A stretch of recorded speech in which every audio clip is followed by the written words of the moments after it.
If you want to start using Crazy Domains, you should click on the link in the description to create an account. In this video, I'm going to show you how to register domain name in Crazy Domain. So, if you've been thinking about creating a website or starting your online business, registering a domain is the first step. While I can't show you everything visually, listen carefully as I guide you through the process step by step. So, let's get started.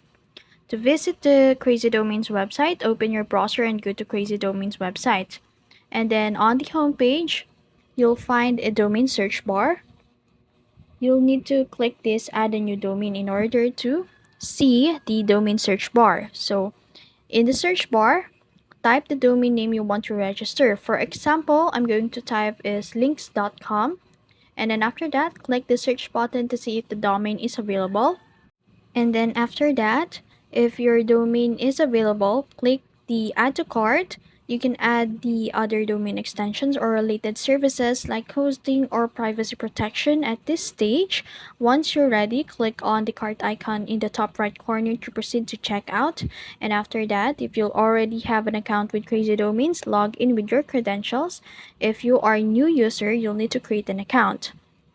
And then after that, once log in or sign up, enter your billing information, name, address, payment details, and after that, choose your payment method. Crazy Domains accepts credit and debit cards, PayPal, and other payment options. Review your order summary to make sure everything looks correct. And once you've review all details, click the checkout to complete the payment. And after successful payment, you will receive an email confirming your domain registration.